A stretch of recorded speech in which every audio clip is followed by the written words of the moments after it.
Oi gente, Elia, tudo bom? Hoje eu vou falar sobre o livro Fahrenheit 451 do Ray Bradbury.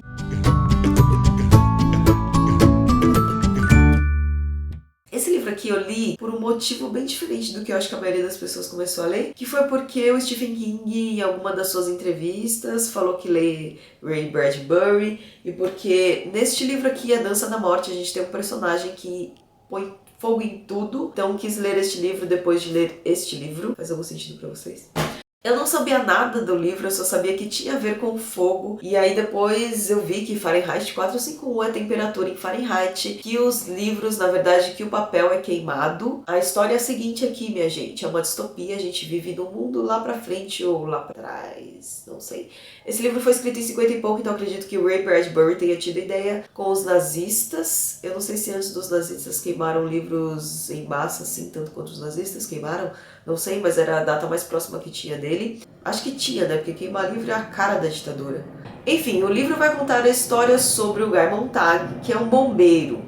É um bombeiro nesse país distópico e o problema é que os bombeiros ali, eles não apagam fogo, eles põem fogo nas coisas e no caso eles põem fogo em livros. Essa é a história do Fahrenheit 451. Eu achei que ele ia ser assim um pouco complexo demais para minha cabeça, então eu fiquei protelando um pouco a leitura dele, mas ele não é tão complexo assim. Na verdade ele é um pouquinho, mas nem tanto, sabe? Ele é um pouquinho complexo porque o autor vai descrevendo a cidade, mas não de um jeito que explicativo, sabe? Não daquele jeito, essa TV foi feita para que pessoas conseguissem conversar sem ter interação, blá blá blá, sabe? Ele vai jogando os elementos que ele criou aqui. Eu sei, a maioria das distopias é assim, mas eu não sei por que eu tive dificuldade em entender como funcionava o mundo do Ray Bradbury. Mas não que eu não tenha gostado, eu gostei. A gente vai conhecer a história do Guy Montag, que é um desses bombeiros que são os bombeiros que tacam fogo em livros. Nesse mundo distópico é proibido ter livros. Quando alguém desconfia, eles podem fazer denúncia, podem invadir sua casa e saem queimando tudo, nem que isso custe queimar a sua casa ou você vive. Então assim, o Guy Montag é um desses bombeiros e ele tá com dúvidas. Ele conhece uma menina jovem e tal, que fica pegando no pé dele, ele é tipo um cara meio mal-humorado e a menina é tipo a menina espivitada que enche o saco dos outros. E essa menina começa a jogar umas ideinhas na cabeça dele. Porque nesse mundo distópico que a gente percebe que as pessoas vão do trabalho para casa, trabalho para casa. Eles não podem pensar e eles veem o tempo todo aviões assim, indo de um lado para o outro, jatos, que eles não sabem onde, se tá tendo guerra em algum lugar, se eles não têm notícias do exterior, eles só conhecem a cidade deles, o país deles. A galera é pão e circo aqui. Tem até uma parte aqui no livro que a gente identifica isso muito bem. Então é distrair a população e não deixar que ela pense. Não são só os livros aqui que são queimados, né? A gente vai ter uma programação de TV bem restrita, então é tudo pra, sabe, meio que as pessoas não enxergarem o que acontece ao seu redor. É muito louco porque a gente não conhece muito o histórico do Guy, sabe? Quando ele de repente revela algumas coisas que ele já tinha feito, a gente fica, oh meu Deus!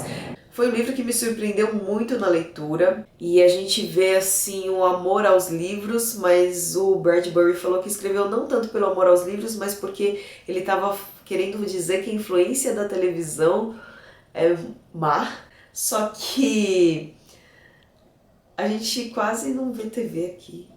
Não, na verdade vê, mas de outro jeito. Tá bom, talvez ele... O que mais chama atenção aqui é essa queima de livros, essa queima de conhecimento. Por isso que eu imagino que ele tenha escrito isso pensando na Segunda Guerra Mundial e nos nazistas. O livro tem 200 páginas. No final aqui enxerguei um pouco da influência do autor, do Bradbury, do Stephen King, porque temos um pós-fácil e uma coda. E é bem legal o jeito como o Bradbury fala com a gente, assim, que é o mesmo jeito que o Stephen King fala com a gente. E também, assim, muitas passagens eu reconheci um pouco essa influência, legal. Eu já li muitos livros de Stephen King traduzidos por diferentes pessoas e eu consigo ainda reconhecer um traço do Stephen King aqui neste livro em particular. Se eu conseguir encontrar o personagem do Dança da Morte nesse livro, só nas primeiras páginas mesmo, mas eu senti essa presença porque é um cara que gosta de tacar fogo em tudo e aqui ele já começa, queimar era um prazer. Eu já vi assim, ó, era um prazer especial ver as coisas serem devoradas, ver as coisas serem enegrecidas e alteradas. Isso aqui é quem gosta de ver as coisas queimar, é o cara que queimou aqui as coisas no A Dança da Morte. Então eu gostei muito de ver assim, essa influência, tanto do personagem quanto do próprio Stephen King nesse livro.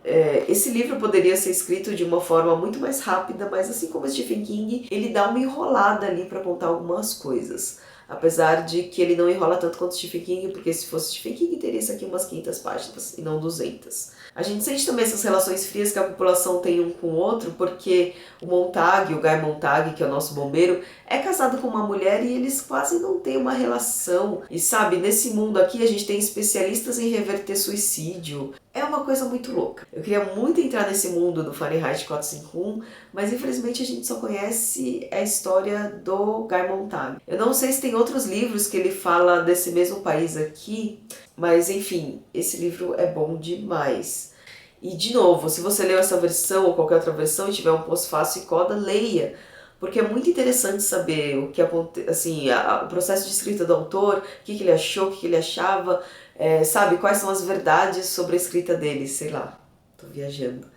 Então é isso, tá, gente? Espero que vocês tenham gostado, se inscrevam no meu canal, dê um curtir e até o próximo vídeo.